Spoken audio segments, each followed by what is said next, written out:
Muito bem, então assim, vamos começar a segunda fase da disciplina, tá certo? E eu devo agora a gente tem nesse meio termo agora, até a próxima prova, nós temos uma atividade remota do Kahoot, que eu vou ver, eu tenho que ver como é que eu vou melhorar ela em termos de tempo, né? Vou dar uma estudada nos próximos dias, como é que eu vou melhorar. Então, mas assim, a gente vai ter essa mini avaliação, vamos dizer assim, nesse meio termo até a próxima prova. Depois mais uma outra mini avaliação para completar os 100 pontos, tá certo?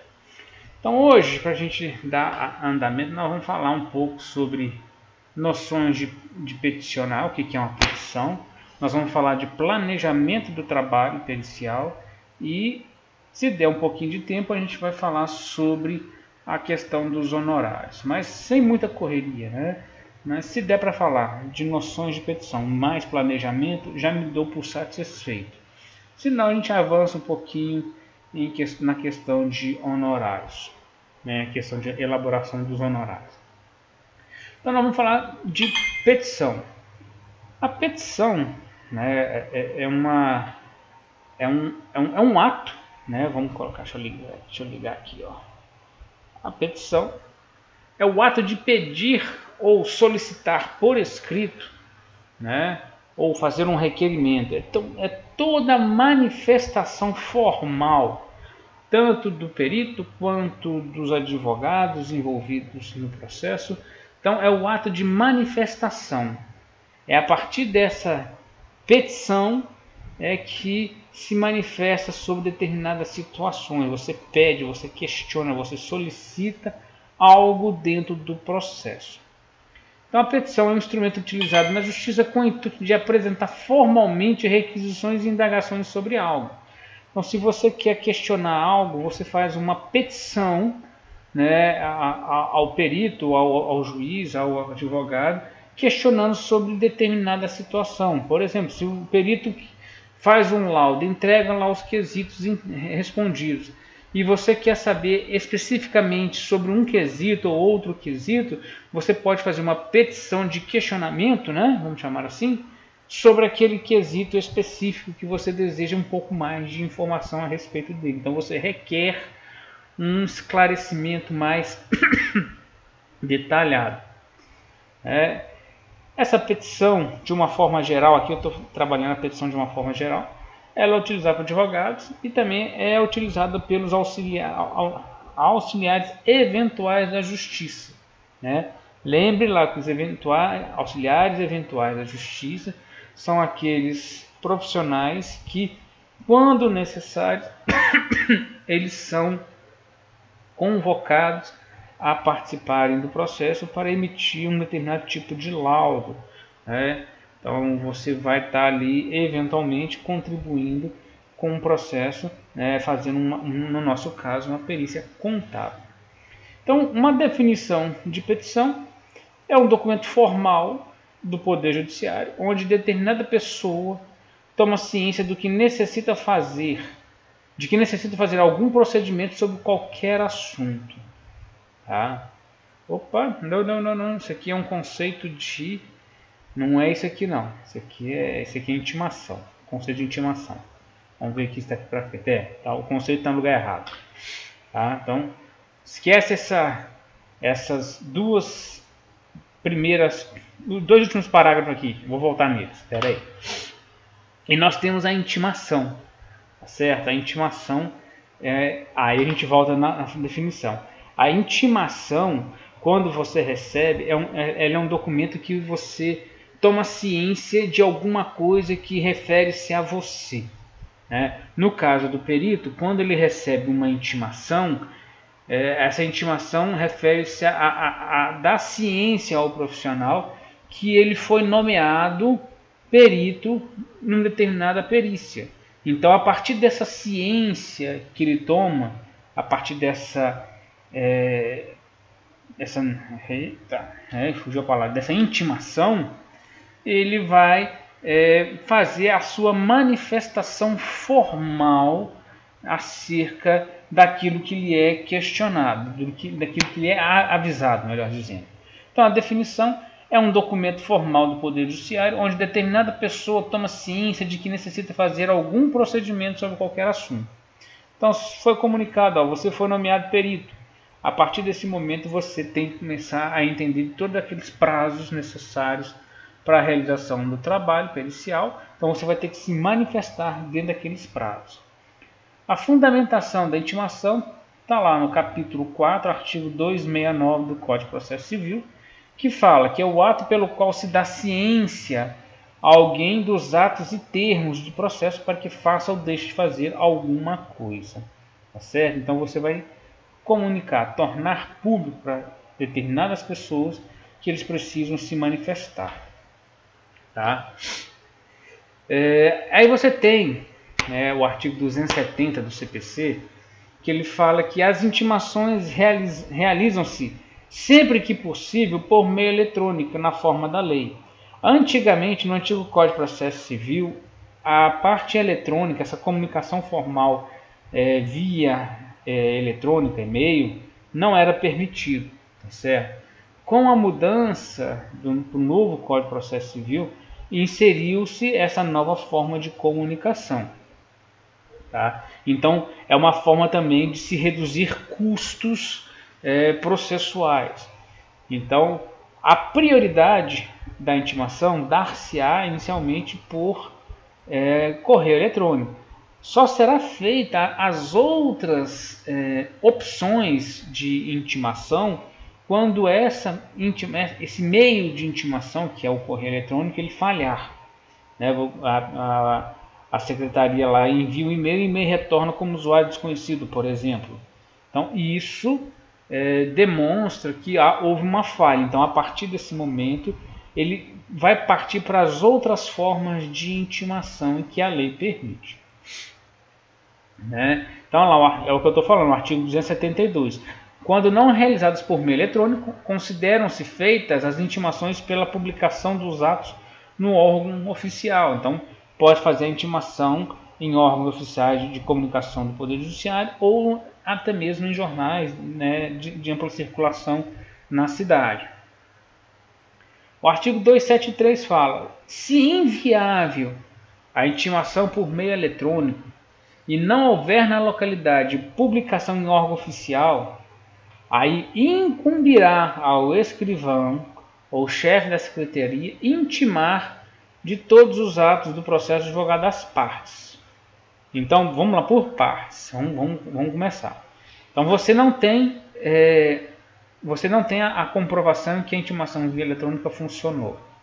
Você não tem na cidade um jornal de ampla circulação ou um jornal oficial do Tribunal de Justiça.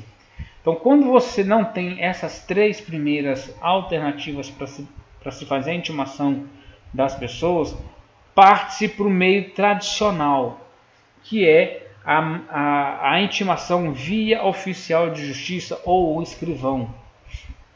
Tá certo? Então, o que esses profissionais vão fazer? Né? Eles vão pessoalmente, se a pessoa a ser intimada reside no mesmo domicílio ali da comarca. Então, por exemplo, o escrivão vai sair aqui do fórum, aqui no Marajoara, para ir numa empresa lá no centro da cidade. Então, o escrivão ele vai sair, porque é dentro da mesma comarca. Se não dentro da comarca, se a pessoa tem que ir, por exemplo, a Valadares para fazer intimação, isso vai se dar de outra forma. Né? Pode ser por carta registrada, com aviso de recebimento. Tá certo? Então, vai se dar dessa forma. Se é dentro da cidade, o escrivão vai se deslocar até o local onde tem que intimar a pessoa. Se é fora, a intimação vai se dar via AR, né? Comunicação via correios, carta registrada com AR, para protocolar nos autos, né, a data exata que a pessoa foi intimada para contar o prazo que ela tem para manifestação. Certo? Nesse caso específico aqui, pessoalmente, quando o escrivão sai pessoalmente, aí nós vamos relembrar o artigo 95 né, e 82, se não me falha a memória, do Código de Processo Civil, que fala da antecipação e da responsabilidade pelo pagamento dos honorários e das despesas processuais.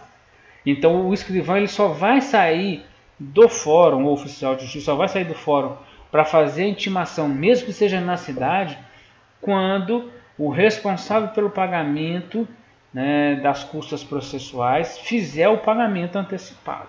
Tá certo? Da mesma forma funciona para o perito. Nós já falamos isso e vamos continuar falando a respeito dessa necessidade aí de antecipação dos valores. O artigo 274. Não dispondo da lei de outro modo, as intimações serão feitas às partes, aos seus representantes legais, aos advogados e aos demais sujeitos do processo pelo correio, ou se presentes em cartório diretamente pelo escrivão ou chefe de secretaria.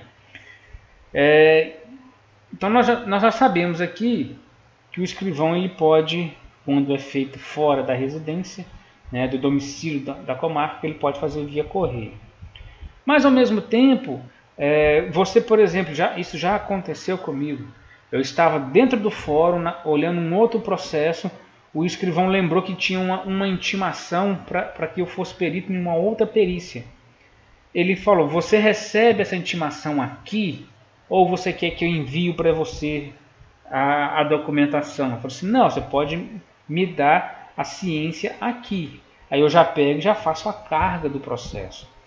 Então o que ele fez? Ele foi lá, abriu o processo, fez uma intimação simples, né? Me entregou, ali mesmo eu assinei dando ciência da nomeação, tá certo? Ele anexou no processo e me entregou o processo. Então você pode receber a intimação via correio eletrônico, via publicação em jornais, né? Ou você pode receber pessoalmente, quando você está dentro da comarca, dentro do fórum, e você recebe ali mesmo a informação que você foi nomeado. Tá certo?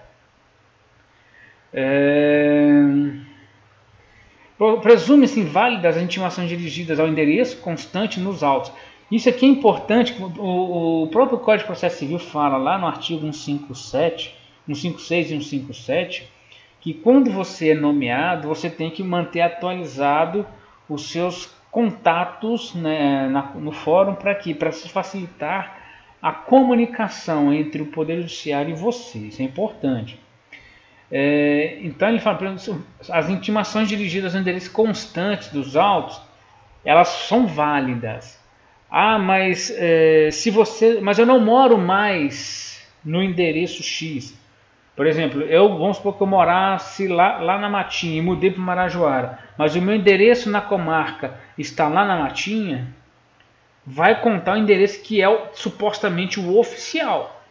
O prazo de manifestação que eu tenho vai ser com base na intimação que foi encaminhada para o endereço que está cadastrado na Justiça. Não é no meu novo endereço.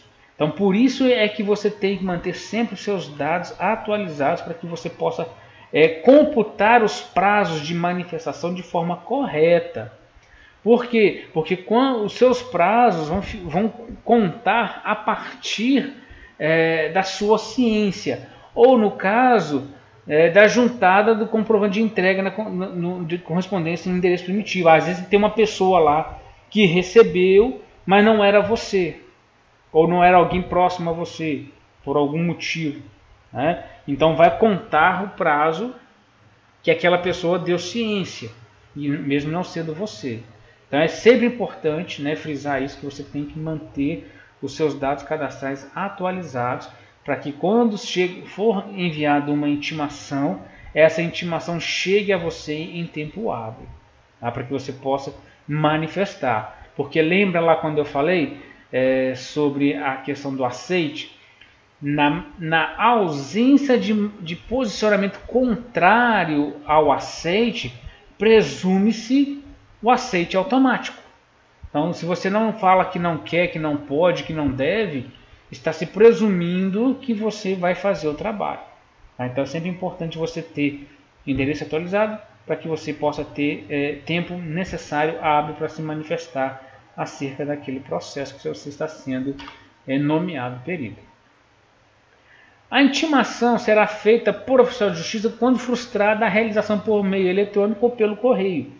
Então, o que está falando do 275? O oficial de justiça ele só vai sair de fato do fórum para ir na sua casa ou na sua empresa quando a questão da entrega via correio eletrônico falhar e quando a correspondência por AR também falhar, voltar como usuário desconhecido. Somente assim é que o escrivão vai sair do escritório lá da vaga onde ele trabalha para se deslocar até a sede, né, onde a pessoa está, pseudo localização dela. Então essa certidão de intimação tem a indicação do lugar e a descrição da pessoa intimada, mencionando quando possível o número do seu documento de identidade, o órgão expediu, declaração de entrega de contrafé, que seria um comprovante de recebimento quando o escrivão vai, então ele tem que ter a segunda via dele com a sua assinatura comprovando o recebimento, né? Enfim, então o que importa aqui para nós é o artigo 275. O parágrafo primeiro que não é tão relevante assim, né? Só vai ser feita por oficial quando o correio eletrônico e o correio propriamente dito falhar. Isso é o que importa para nós aqui. A intimação. Como nós já sabemos, a intimação ela é um documento onde nós tomamos ciências de que nós fomos notificados de alguma necessidade de manifestação. Ponto. Isso já está claro. Se nós estamos recebendo essa intimação enquanto pessoas comuns, às vezes podemos estar sendo intimados para comparecer em juízo para prestar depoimento como testemunha, por exemplo. Agora, se nós estamos recebendo essa intimação enquanto profissionais, ou seja, enquanto peritos, nós provavelmente estaremos sendo alertados que nós fomos nomeados perito-contadores em algum processo. E quando isso acontece, aí a gente vai voltar lá atrás falando dos prazos. Então, eu fui nomeado hoje, então eu tenho, a priori, 5 dias para dizer se aceito ou não e apresentar minha proposta de honorários. E tenho 15 dias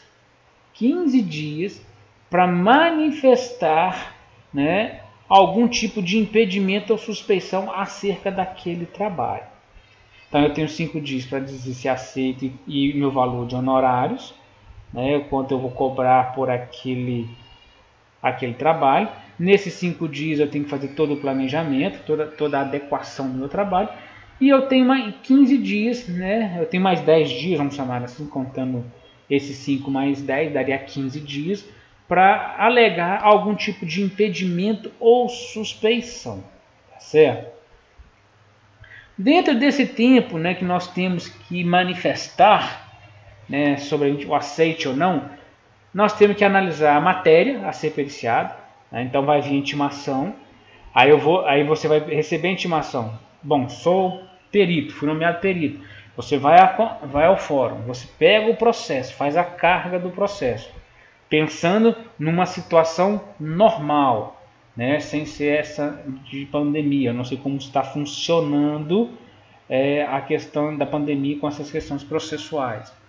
Mas se você numa situação normal, né, de temperatura e pressão, você vai lá no processo, no fórum, faz a carga do processo e você vai analisar, né, basicamente os quesitos que estão sendo formulados, tá certo? Para você identificar se você tem condições de trabalhar naquela perícia, se ela está dentro do seu escopo de trabalho. Aí começa o processo de análise que você tem que fazer em 5 dias. Conheça a matéria a ser periciada? Sim ou não? Se sim, eu parto para as próximas fases, que é a proposição de, impedimento e suspeição, analisa se há algum tipo de impedimento ou suspeição. Se não, eu parto também, se não há nenhum tipo de impedimento ou suspeição, eu parto para a questão de proposição de honorários com planejamento do trabalho. Né? Se eu não sei a matéria, eu já recuso ali. Se eu tenho algum tipo de... Eu sei a matéria, mas eu tenho algum impedimento de inspeção, eu já recuso ali. Certo? Eu só vou executar o trabalho, né, se de fato, se e somente se, não houver nenhum tipo de impedimento legal que me impeça de atuar. Artigos 144 a 148, ou seja, impedimento de suspeição. E a matéria periciada é de meu conhecimento. Atendendo essas duas essências básicas, segue o jogo, certo? Se você não conhece a matéria, né, isso é muito importante, a gente bate muito nessa tecla porque é fundamental você ter isso sempre em mente. Se você não conhece a matéria, você tem que recusar, né? A gente coloca assim um lado muito filosófico, você tem que ser humilde. Não, você tem que ser prático, tem que ser pragmático. Eu não sei, eu tenho uma legislação civil e penal, um código de ética que me obriga a recusar o trabalho quando eu não sei o assunto que está sendo periciado. Pronto, acabou. Né? Você vai estar mostrando que você assume humildade em reconhecer sua limitação. Não quer dizer que você não possa, daqui a 6 meses, 1 ano, se especializar naquela área. Tá certo? Não quer dizer isso, que você nunca vai se especializar. Mas naquele momento, se você não tem a convicção necessária para trabalhar naquele assunto, é melhor, seja prudente, né? Recuse o trabalho pericial. Certo? Aí vem aí só um parágrafo antes, um parêntese antes.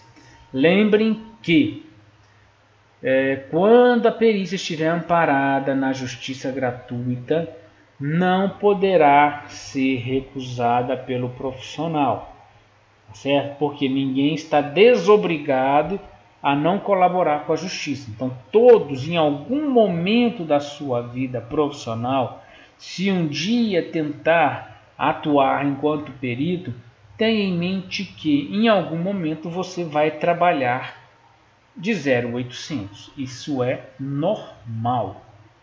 Eu mesmo já fiz acho que 2 ou 3 perícias 0,800. Bem no inicinho mesmo, literalmente para fazer número, para poder gerar a oportunidade de receber trabalhos que geravam renda. Né? Então assim, é o custo de inserção no mercado. Tá certo? Só que aí a gente tem que pensar aqui, voltando à escusa. Então nós não podemos recusar quando está amparado na justiça gratuita. Está na lei. Mas nós temos outros instrumentos legais que nos permitem uma válvula de escape. Então você tem o Código de Processo Civil, ele é claro com relação a isso, o profissional ele tem que ter conhecimento na matéria a ser periciada.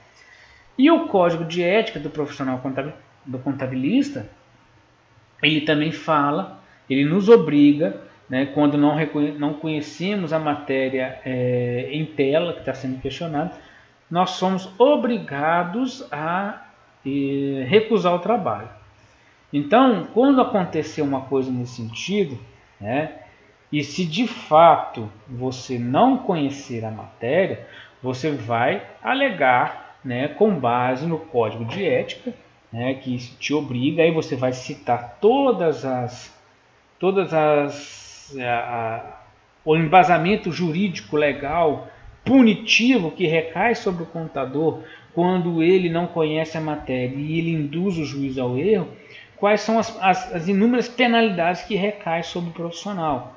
Simplesmente para quê? Para confirmar que você não é que você não queira fazer, você não tem condições de fazer, e se você fizer mesmo assim, você sofrerá sérias sanções civis e penais.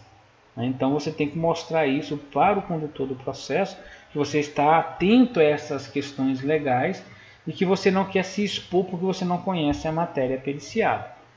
Então, mas como é que eu vou fazer essa manifestação? Essa manifestação vai ser via petição. Assim, nós vamos fazer uma petição, como esta aqui, esse modelo que está aqui na tela. tá certo?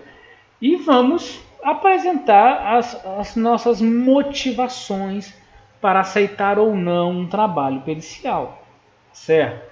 Essa aqui é um modelo de uma petição de escusa, de rejeição de trabalho.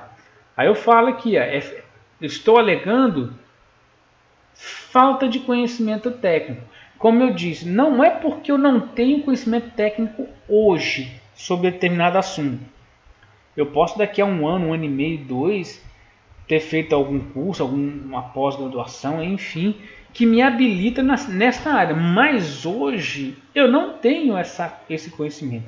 Então eu sou obrigado a recusar. Então nós temos que ver o seguinte. Deixa eu mudar aqui um negócio aqui. Caneta. Toda petição padrão. Isso aqui é padrão. Esse cabeçalho aqui, ó. Esse cabeçalho aqui, que eu estou marcando para vocês, ele vai ser padrão, né? Toda petição, seja de aceito, seja de escusa, seja o que for, vai ser mais ou menos dessa forma. Então você tem aqui, ó, excelentíssimo senhor, doutor, juiz de direito. Aí você pode colocar aqui da primeira, da segunda, da terceira vara civil, da comarca de Teófilo Otoni ou qualquer outra cidade, Minas Gerais.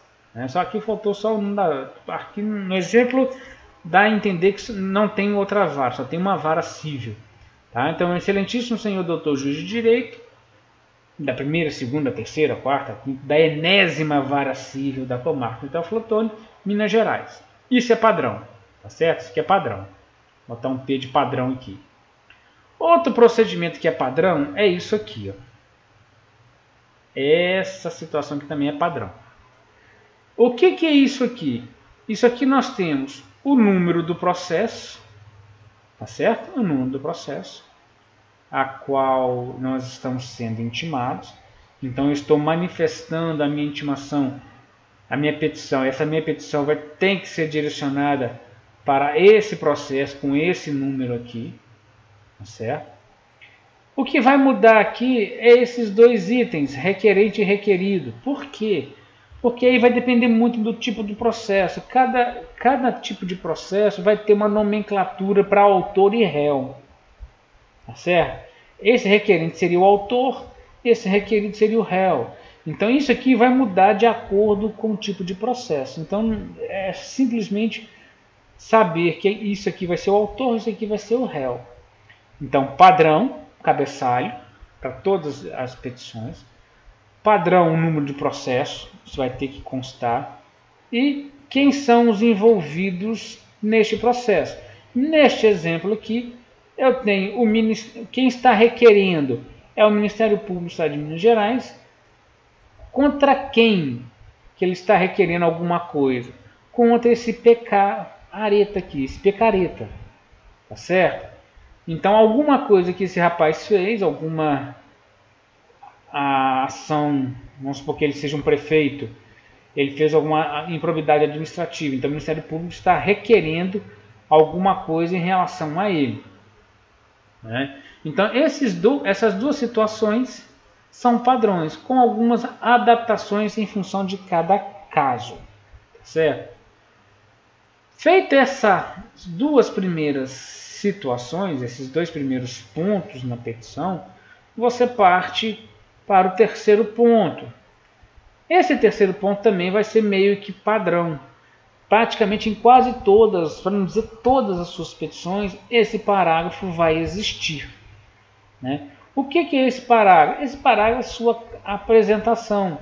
Está vendo? Ó, Vasconcelos Reis Joaquim, perito contador, habilitado nos termos do artigo 156 e 157, aqui faltou 156, do Código de Processo Civil, estabelecido na Rua do Cruzeiro, né, o meu endereço, né, tendo sido nomeado nos autos em epígrafe. Quando eu falei epígrafe, é nesses autos aqui. Ó. Vem muito respeitosamente a presença de Vossa Excelência, em atendimento à intimação recebida no dia tal, informar o que se segue. Então, esse é um texto padrão que você vai ter em quase todas as suas petições. com as adaptações necessárias, tá certo? Mas é um texto que basicamente não vai mudar, não vai mudar. Bom, então eu tenho o cabeçalho, eu tenho a parte referente ao processo, eu tenho a parte que refere-se à minha pessoa, para o juiz saber quem é que está falando, e eu falo, eu venho informar o que se segue. Eu poderia também estar requerendo, informar e requerendo o que se segue. Nesse caso aqui eu estou informando, né, que eu não vou aceitar o trabalho. Por quê? Porque eu não tenho conhecimento técnico. Então eu estou recusando um trabalho pericial. Estou recusando. Então eu vou botar a minha fundamentação, a minha base legal, tá certo? A minha base legal. Com base na resolução CFC, né? Essa aqui é a antiga resolução, né? 803 de 96, o Código Ético Profissional Contabilista. Capítulo 2, que fala dos deveres e das proibições. No artigo 5º, inciso 1, aí eu faço a transcrição. É dever dos contabilistas recusar sua indicação quando reconheça não se achar capacitado em faixa de especialização requerida. Então eu estou mostrando aqui uma base legal, né, para que o juiz entenda aonde eu estou me amparando para recusar, né? Então já estou indicando para o juiz que eu vou recusar o trabalho com base nessa fundamentação. Agora eu estou me lembrando que isso aqui é uma petição que eu fiz bem no inicinho, né? Hoje, claro, eu faria de forma um pouco mais completa, né? Mas atende muito bem a nossa necessidade, tá? Como eu disse agora há pouco, eu ainda complementaria a minha fundamentação legal, que é esse trechozinho aqui que eu estou marcando, com as penalidades previstas em lei quando a gente não está capacitado, a gente induz o juiz ao erro. Induzir o juiz ao erro, eu tenho sanções civis, penais e administrativas. Eu acrescentaria esse parágrafo aqui, né, para dar maior ênfase à minha posição para recusar o trabalho, né? Então eu teria basicamente dois motivos para recusar a nomeação nesse trabalho aqui. Aí eu finalizo, né? Aí eu venho ao meu pedido. Então eu apresentaria os meus argumentos. Então, diante disso, por isso, venho informar a Vossa Excelência, né, que para a realização do trabalho técnico contábil, nos autos em questão, ou seja, nestes autos aqui, voltamos cá no número de processo, necessitaria de um maior aprofundamento científico na matéria da lide. Como eu disse, poderia, se não me falha a memória, isso aqui é alguma coisa de improbidade administrativa, né? Então, se eu não tenho esse conhecimento científico, e o fato de não me encontrar capacitado, aí eu coloco aqui, no momento, ou seja, daqui semana que vem, daqui um mês, daqui a 2 anos, eu posso estar capacitado, mas nesse momento eu não estou capacitado. Tecnicamente, o que poderá causar danos ou prejuízo de forma culposa, né? Culposa, ou seja, intencional. Porque eu sei que eu não tenho condições, aliás, de forma culposa, eu tenho que colocar aqui dolosa também, culposa e dolosa, né? E não trazer a Vossa Excelência o esclarecimento necessário para a formação do juízo. Em função do exposto, não posso aceitar o tão valoroso e honrado trabalho pericial contábil. Nestes termos, devolve aos atos adjuntado de deferimento. Coloca a data, sua assinatura, seu registro, certo? Então, essa petição de recusa, ela mostra para o juiz o seguinte: eu não posso fazer o trabalho. Por quê? Porque eu não sei a matéria que está sendo questionada. Eu não sei, eu não tenho conhecimento técnico. E isso vai trazer prejuízos, né? Faltou aqui culposa e dolosa, porque é culposa porque seria sem intenção, e dolosa, né, seria o por querer e o sem querer, todos os dois envolvidos ao mesmo tempo. E trazer, né, essa questão da não informação. E a gente precisa gerar informação. Então, se eu não sei, eu não gero a informação correta. Eu induzo o meu justiçado ao erro. Aí eu posso ser preso, eu vou ter que ressarcir as pessoas, o conselho poderá cassar o meu registro, aplicar sanções administrativas, enfim, ficar inabilitada por até 5 anos. Enfim, então assim, são penalidades severas que recaem sobre o perito contador quando ele não sabe, ele induz o juiz ao erro. Então, nessa petição, é uma petição de recusa, certo? Aí, se fosse de alguma outra forma, deixa eu ver se tem alguma outra forma aqui, ó, tem o de impedimento de suspeição. Então, vamos deixar o de impedimento de suspeição na sequência, então. Então, essa petição é basicamente para recusar o trabalho em termos de não conhecimento da matéria. Eu não conheço, eu recuso. Essa é a ideia da petição. Estudem ela, tá? Entendam ela. É a mais fácil que tem, certo? É a mais fácil. Né? A mais complexa é a petição de aceite, que ela abrange muito mais informação do que essas outras. Nós temos, como eu disse, petição de impedimento e suspeição. Né? Ou seja, existe alguma situação ali, né, que tira a minha independência no processo. Tá certo? Está lá nos artigos 144 e 148 do Código de Processo Civil. Tá certo? Então vamos lá, olha como eu disse, olha. Cabeçalho, padrão, não mudou. Não mudou. Excelentíssimo senhor doutor juiz de direito da primeira, segunda, enésima vara civil da comarca Flotone, Minas Gerais. Outro cabeçalho também, padrão, no processo, as pessoas envolvidas no processo.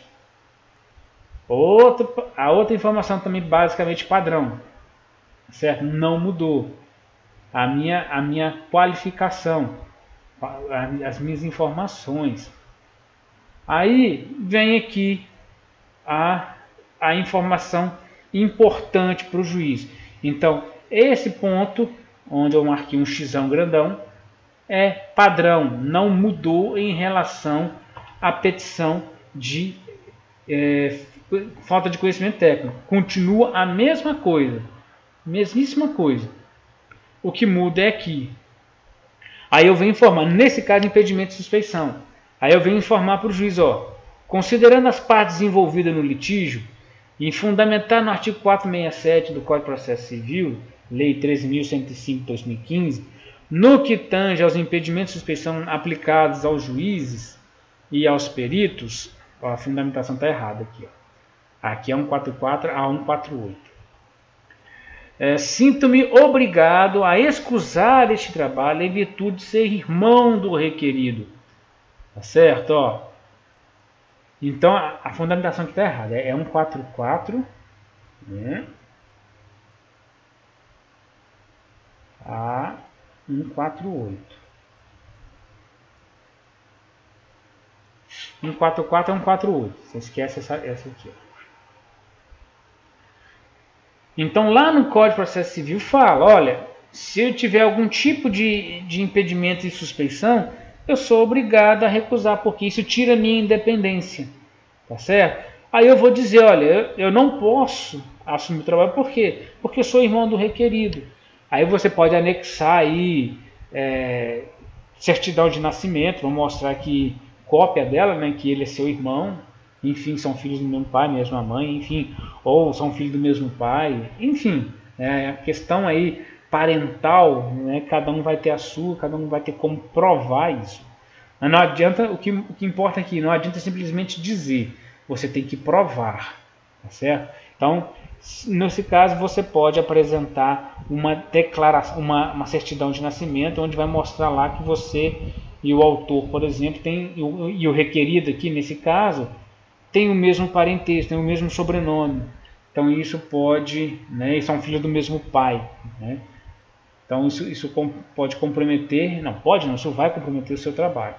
Então este fato poderá comprometer meu trabalho pericial, consequentemente minha independência no processo. E por fim poderá desqualificar o laudo pericial. Aí você fala, ó, nesse sentido, solicito de Vossa Excelência a nomeação de novo perito.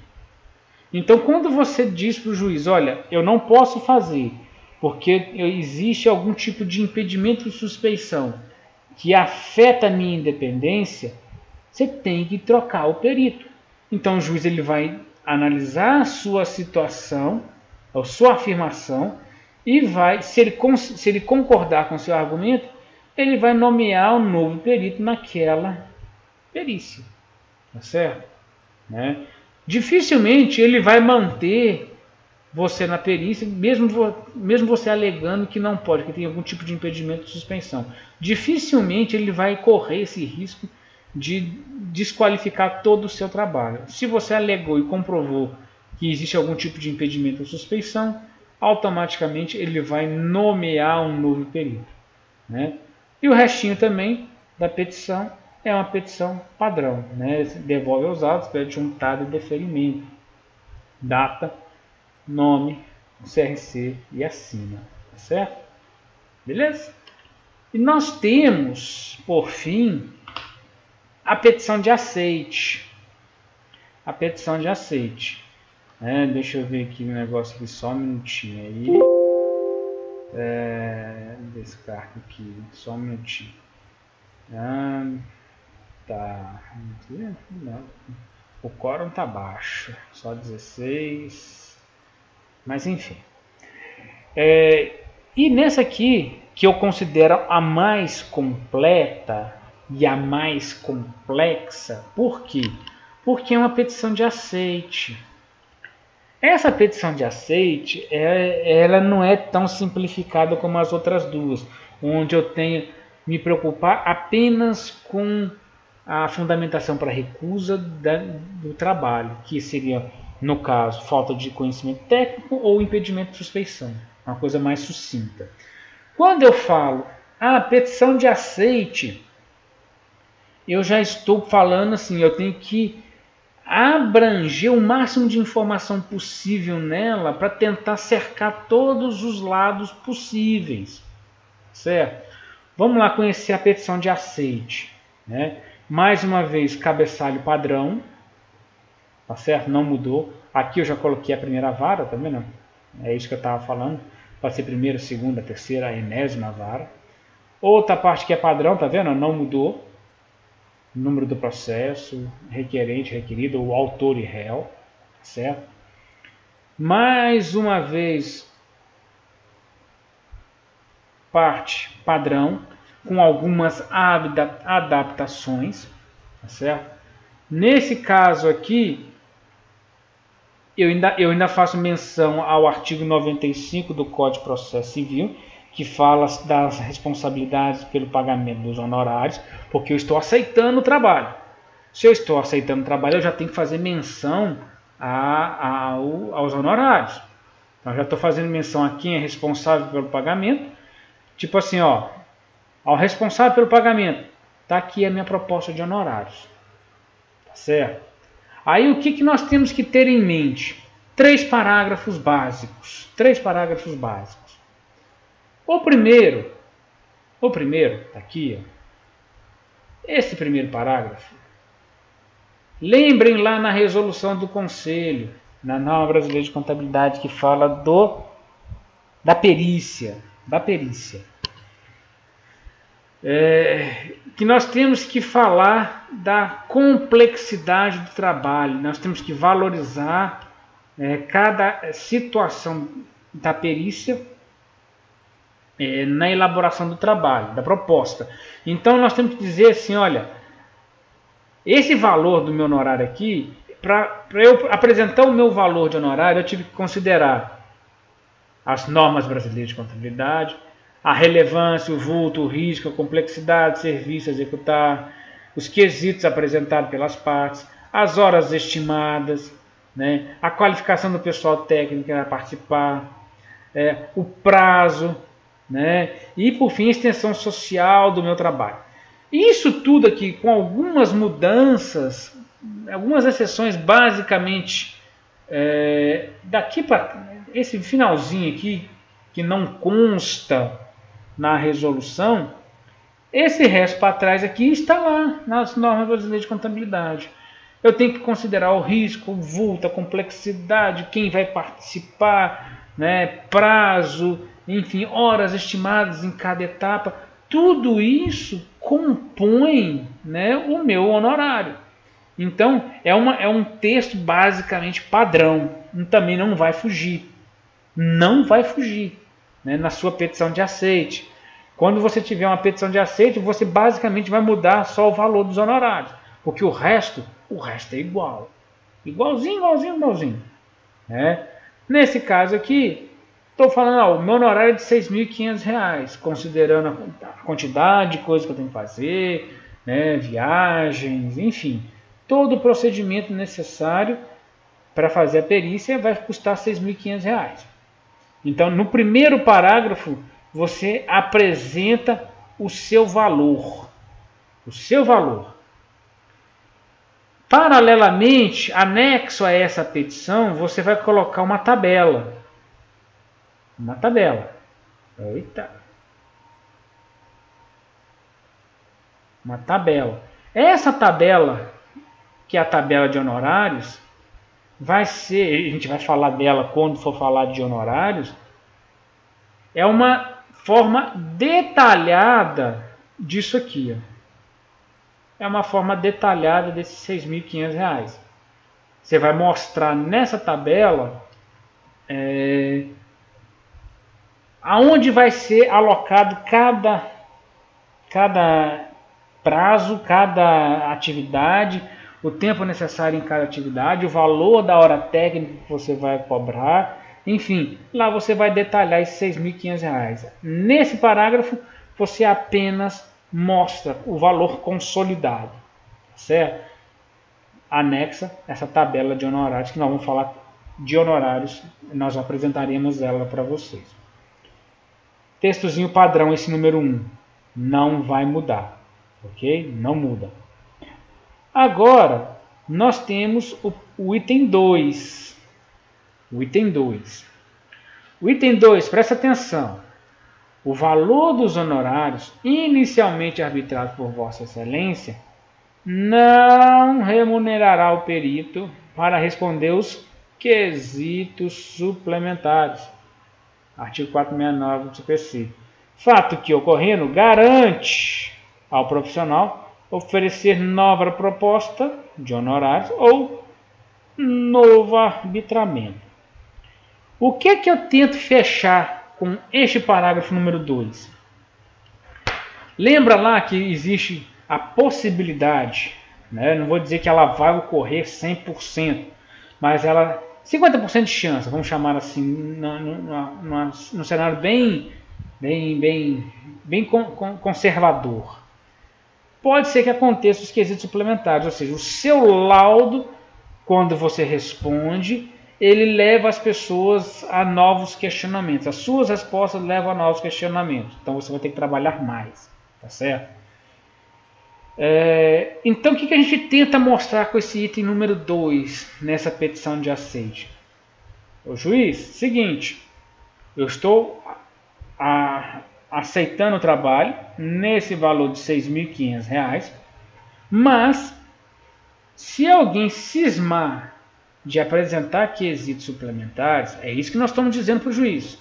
Se alguém cismar de me dar mais trabalho, né, eu vou querer uma complementação, porque o Código de Processo Civil me garante, né, uma complementação.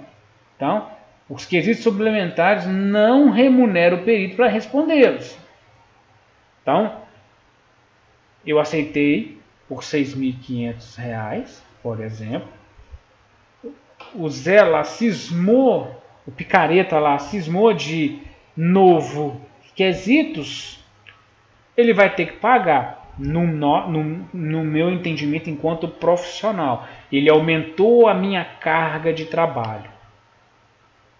Só que não é porque nós estamos colocando aqui na petição é que isso vai acontecer bonitinho como nós esperamos. Porque eu já disse para vocês, isso tudo é questão de discricionariedade. A discricionariedade... Opa, fiz besteira aqui. Peraí, fiz besteira aqui. Ó. Vamos colocar aqui. Ó. discricionariedade. A discricionariedade, né, do juiz. Né? Então o juiz ele pode entender, dada a sua competência, a sua discricionariedade, se a gente faz jus ou não a essa remuneração. Se ele entende que eu faço jus a essa remuneração, ele vai me autorizar a apresentar nova proposta. Né? Se ele acha que eu faço jus, eu me ofereço uma nova proposta. Se ou ele vai dizer, olha, tá, R$3.500 a mais não vale, mas mais R$1.000 vai, é o valor. Então ele pode arbitrar nesse sentido. Ou ele pode entender que esse valor que eu já recebi aqui, ó, esses R$6.500 aqui, ele já contempla os quesitos suplementares. Então, é 50% de chance. Isso tudo depende dessa discricionariedade do juiz na hora de entender se a gente faz direito, faz jus ou não a esse pedido. E por fim, o item 3, não menos importante, mas talvez o mais importante nessa história toda, porque é nesse item aqui que eu vou amarrar prazo de execução do trabalho e vou amarrar o recebimento, o depósito dos honorários. Então lembra, aqui eu estou falando, ó, 120 dias. 120 dias. Por quê? Porque o juiz não me deu prazo, ele deixou em aberto, então eu estou pedindo 120 dias. Se ele me deu um prazo, eu vou colocar esse prazo aqui, eu vou botar esse prazo que ele me deu aqui, mas nada me impede de contra-argumentar, como eu já disse para vocês. Tá? Mas vamos supor que ele não me deu prazo, então 120 dias é o que eu estou querendo. Beleza. Então eu estou querendo, ó, requeiro prazo hábil e necessário. Hábil e necessário, 120 dias, para entrega do laudo pericial. Compreendendo este período, os aspectos técnicos, contábeis, relativos à operação em questão. Aí eu venho, ó, então falei para ele, eu preciso de 120 dias. Esse prazo, né, o prazo para início dos trabalhos periciais, produção de prova e entrega do laudo, olha, presta atenção, deverá ser contado, ó, deverá ser contado a partir do momento da notificação do depósito da primeira parcela, artigo 82. Por quê? Se você está pedindo 120 dias, é natural que a pessoa fracione, divida o valor dos honorários. Né? Pega esses R$6.500, divida por 4, por 5, sei lá quanto tempo que você vai fazer e faça essa conta proposta. Você seguindo uma boa lógica, se você vai gastar 5 meses, você pode dividir até 5 vezes. Né? Facilita a vida de todo mundo. Né? Então, aí você só vai começar esse prazo, nós vamos amarrar, isso aqui é importante, isso aqui funciona. Esse prazo aqui só vai ser contado quando a pessoa depositar a primeira parcela que você negociou.